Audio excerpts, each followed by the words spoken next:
Assalamualaikum warahmatullahi wabarakatuh. Perkenalkan, nama saya Anis Lemiati dengan NIM 2021-10035 dari kelas F Manajemen Bank Syariah. Pertanyaannya yaitu, bagaimana dampak dari penurunan kualitas produk terhadap pendapatan dan keuntungan usaha? Bagaimana hal ini mempengaruhi pengembalian investasi bagi bank? Dari sudut pandang keuangan, pendapatan dan keuntungan usaha, penurunan kualitas produk dapat berdampak negatif pada pendapatan dan keuntungan usaha melalui beberapa cara. Penurunan penjualan.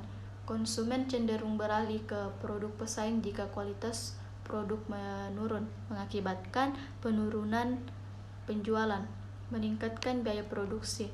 Produk berkualitas rendah mungkin membutuhkan perbaikan atau penggantian yang lebih sering, meningkatkan biaya produksi. Penurunan harga jual. Perusahaan mungkin perlu menurunkan harga jual untuk menarik pembeli, yang akan berdampak pada margin keuntungan. Pengembalian investasi bagi bank. Penurunan kualitas produk dapat mengakibatkan menurunnya kemampuan perusahaan untuk menghasilkan keuntungan, yang ada gilirannya untuk mengurangi kemampuan untuk membayar kembali pinjaman dari bank. Hal ini akan meningkatkan risiko bagi bank dan dapat mengakibatkan tingkat pengembalian investasi yang lebih rendah. Penurunan profitabilitas perusahaan dapat mengurangi pengembalian investasi atau ROI bagi bank. Meningkatnya risiko kredit. Bank mungkin menghadapi risiko kredit yang lebih tinggi, berpotensi mengarah pada kredit macet jika perusahaan gagal membayar pinjaman. Terus pertanyaan yang kedua itu, apakah terdapat pelanggaran perjanjian musyarakah terkait dengan kualitas produk? Bagaimana penyelesaiannya berdasarkan prinsip hukum syariah? Jawabannya itu, dari sudut pandang hukum, pelanggaran perjanjian musyarakah. Dalam perjanjian musyarakah, semua pihak berbagi keuntungan dan risiko secara proporsional berdasarkan kontribusi modal. Jika terdapat penurunan kualitas produk yang signifikan, hal ini dapat dianggap sebagai pelanggaran jika kualitas produk ditemukan dalam perjanjian.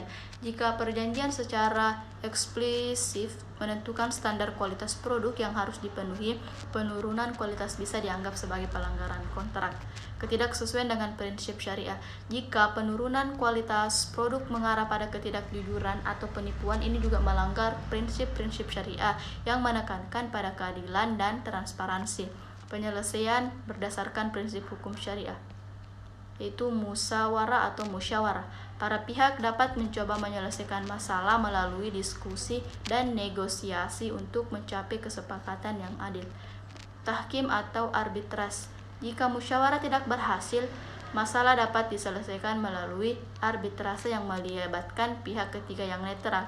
Litigasi syariah. Sebagai langkah terakhir, kasus dapat dibawa ke pengadilan syariah untuk penyelesaian formal sesuai dengan hukum syariah. Selanjutnya itu nomor 3. Bagaimana bank dan pengusaha menangani tanggung jawab etis terkait dengan kualitas produk dan kepuasan pelanggan? Kepentingan pelanggan. Bank memiliki tanggung jawab untuk memastikan bahwa investasi yang mereka danai tidak merugikan konsumen.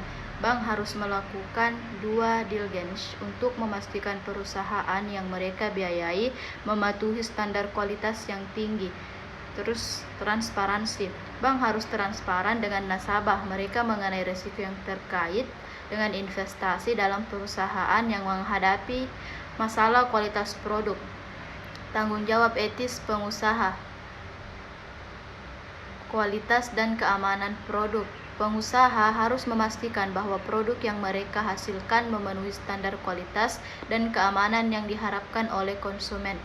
Selanjutnya, tanggapan terhadap keluhan. Pengusaha harus memiliki mekanisme yang efektif untuk menangani keluhan pelanggan dan memperbaiki masalah kualitas dengan cepat. Selanjutnya, kejujuran dan transparansi. Pengusaha harus jujur mengenai kondisi produk mereka dan tidak melakukan klaim yang menyesatkan tentang kualitas produk. Dengan mengadopsi pendekatan yang bertanggung jawab secara etis, bank dan pengusaha dapat membangun kepercayaan yang lebih baik dengan pelanggan dan mitra bisnis, serta mengurangi risiko finansial dan hukum yang terkait dengan penurunan kualitas produk.